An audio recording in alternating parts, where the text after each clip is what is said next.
How's it going, guys? So, maybe you don't know if you can see me.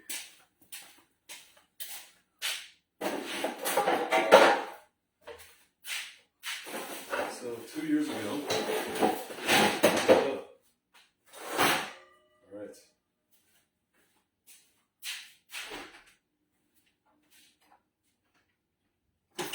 You guys are probably wondering, what is he doing? What is he doing? Oh, one sec, guys. Oh, there it is. Okay. Well, guys, 2 years ago, I spoke about. You guys can see me here. Can you see me? You can see me. All right. We'll move this over a little bit. I spoke about the end game of professional sports.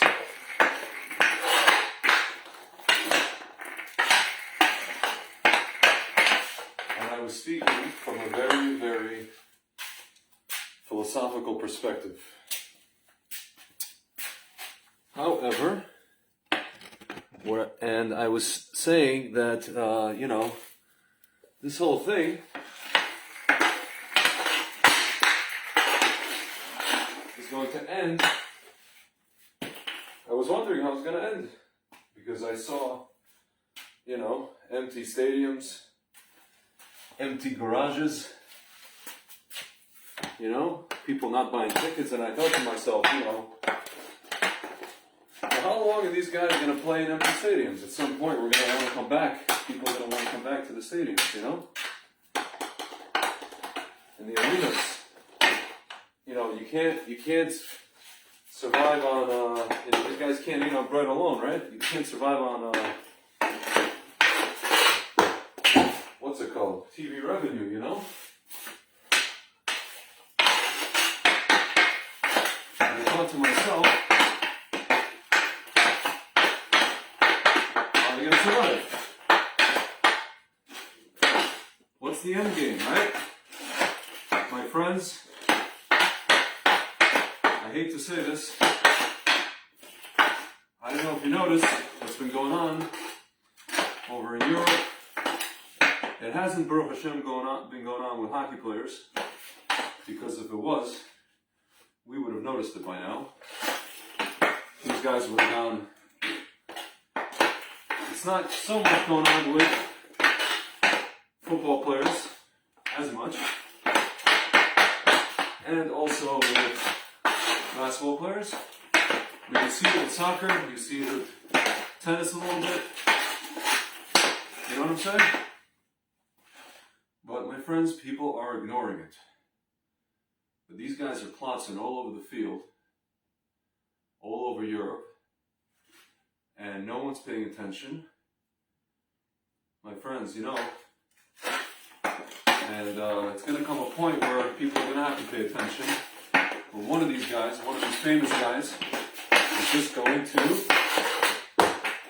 have a serious situation, Chas v'Shalom.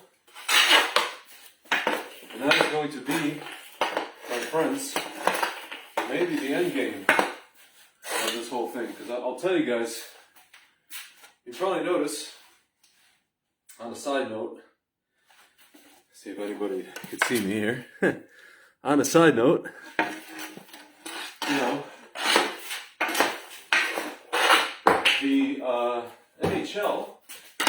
the NHL, my favorite league in the world, they did not send their best and brightest.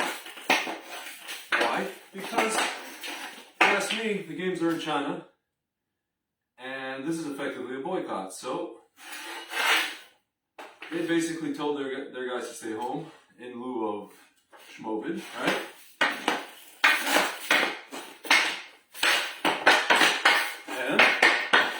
And you're going to see amateurs playing. Russia, Canada, Sweden, Finland, Czech Republic, Slovakia, Denmark, whoever else. Okay, America. It's not the best guys. They sent the scrubs. They sent the minor league guys, the college guys. You know, the coach of the United States team, David Quinn. He was a college coach. He was a Rangers coach, but he was a college coach before. You know? And I don't know, guys. I think the world is going to take notice very, very soon when the healthiest people, and I have friends telling me, well, Tzvi, you know, it's just anecdotal stuff. 300 people out of billions of people who are fine. That's not the point. The point is not about 300 guys. The point is about when you have the healthiest people in the world, 25 to 30-year-old men and women who are going, running up and down the field, no problems, and all of a sudden, and you know, I had friends tell me, you know, but this happens, right? Show me statistics. And I said, do you know why? And this is something that Matt Letitia said, the former Southampton guy. He said, do you know why? Oops.